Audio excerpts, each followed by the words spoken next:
Commandant के साथ inspector Shaitan Singh और 2 सब इंस्पेक्टर भी आपको नजर आ रहे हैं। महिला सवार भाग ले रही हैं।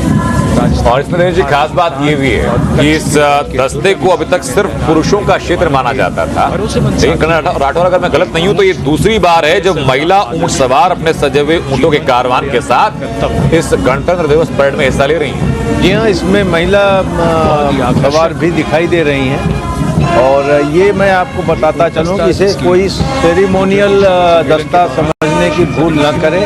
आज भी ये ऊंट और ये ऊंट सवार कुछ जगहों पर भारत पाक सीमा पर आज भी पेट्रोलिंग के लिए बहुत काम आते हैं और ये वहाँ पर काम करते हैं। रेगिस्तान का जहाज कहा जाता है सर ऊंट को। जी हाँ, इंस्पेक्टर अमल और मेरे ख्याल से हमारे मुख्य अतिथि को ये इसका बहुत ही कौतूहल होगा कि ये क्या चीज़ है और ये किस तरीके से इतना सजा हुआ ऊंट वाकई बड़ी मुश्किल से देखने को मिलता है और बहुत ही ज़्यादा कौतूहल है उनको उस वक्त कि ये हम किस देश में आ गए, इतना रंग। इमैनुअल मैक्रों भारत के रंग देखकर दंग होंगे और भारत में G20 शिखर सम्मेलन के दौरान भी विदेशी जो डेलीगेट्स आए थे उन्होंने BSF ऊंट दल के प्रदर्शन की सराहना की थी। तो ये जो आप कह रहे हैं कि ऊंट सामान्य तौर पर धरती के अलग अलग हिस्सों में हर जगह नहीं देखा जाता, तो ऊंट होना, ऊंट का सजा हुआ होना, फिर BSF उसको जो है सीमा सुरक्षा बल का वो ऊंट दस्ता हो, तो फिर ये सोने पर कई सुहागे वाली बात हो जाती है और इसीलिए ये बहुत लुभावना दस्ता है। लेकिन जी ये सजे हुए ऊंट संस्कृति और शौर्य दोनों का प्रतीक है। सांस्कृतिक रूप से उन्हीं रंगों में सजा भी दिया गया और हमारे जो शूरवीर हैं वो उसके ऊपर बैठे भी। और आपको याद होगा जब हम छात्र रहे अनंत जी, तब खास तौर से हाँ NCC दस्ता और उसमें भी रिपब्लिक डे परेड, उसके लिए बड़ा लोगों में होड़ होती थी और जो वहाँ शामिल होकर आता था वो हमारे बीच का सबसे बड़ा हीरो देखा जाता था।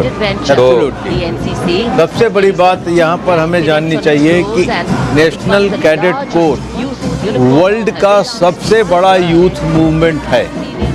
जितने इसमें सदस्य हैं लगभग 17 लाख कैडेट्स हैं। जी हाँ, 19 लाख कैडेट हैं। दुनिया का सबसे बड़ा यूथ मूवमेंट है। यहाँ पर हम जिस अनुशासन की बात करते हैं कि हमारे नागरिकों में हो, वो यही प्लेटफॉर्म है जहाँ से हम संदेश दे सकते हैं कि NCC का जो बैंड है वो सारी जहाँ से अच्छा की धुन बजा रहा है। एक बार सुन लेते हैं हम धुन भी। जी हाँ। And the NCC Girls Marching Contingent, the Tri-Service Contingent, all-girl band contingent of the NCC, followed by the second NCC Girls Marching Contingent, led by Senior Under Officer Tanu Tewatia. 148 cadets in perfect harmony, in perfect discipline, synchronicity at its peak.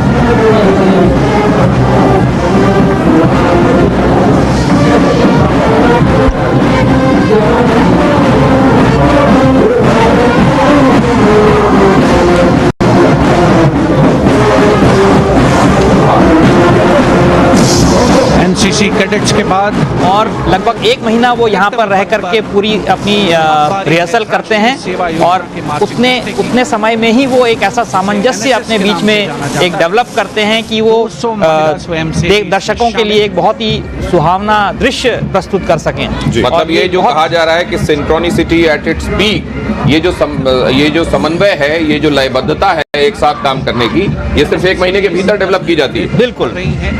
और इसीलिए RDC Republic day camp यहाँ पर खासतौर से NCC में बड़े गर्व और फक्र के साथ बताया जाता है कि अमुक साल में मैं भी RDC का हिस्सा था।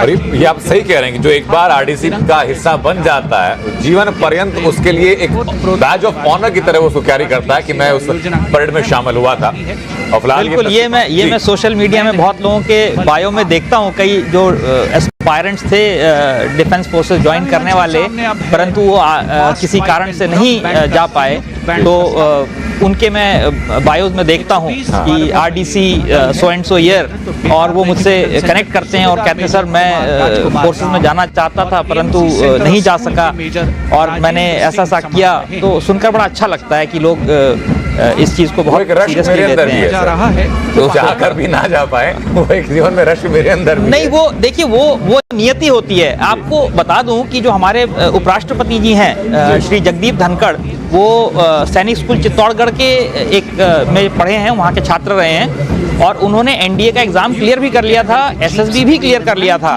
परंतु उनका मेडिकली उनको अनफिट कर दिया गया। उन्होंने बहुत कोशिश की पर वो सफल नहीं हुए। और देखिए आज वो भारत के उपराष्ट्रपति हैं। तो किसी न किसी रूप में आप देश सेवा करें, वो सबसे ज्यादा महत्वपूर्ण है। कोई जरूरी नहीं है कि आपको या किसी को भी डिफेंस फोर्सेस में जाकर ही देश सेवा हो सकती है। जैसा कि आप अभी बता रहे थे, आपको एक आर्मी ऑफिसर ने बोला बी अ सिटीजन, वीर बालक गुजर रहे हैं इस समय कर्तव्य पथ से। और ये जो वीर बालक हैं ये हमेशा से प्रेरणा का स्रोत रहे हैं। हमारे बचपन से हम इनको देख करके हमने प्रेरणा ली है कि चाहे कहीं भी हो, ये अगेन ये मैं जैसे मैं अभी बोल रहा था कि आपको फौज में होना जरूरी नहीं है वीरता का प्रदर्शन करने के लिए। आप किसी भी सिचुएशन में जहां पर आपकी मदद की जरूरत है, आप किसी की मदद करें, आप कहीं पर साहस का कार्य करें। आप एक तरह से वो देश सेवा ही है।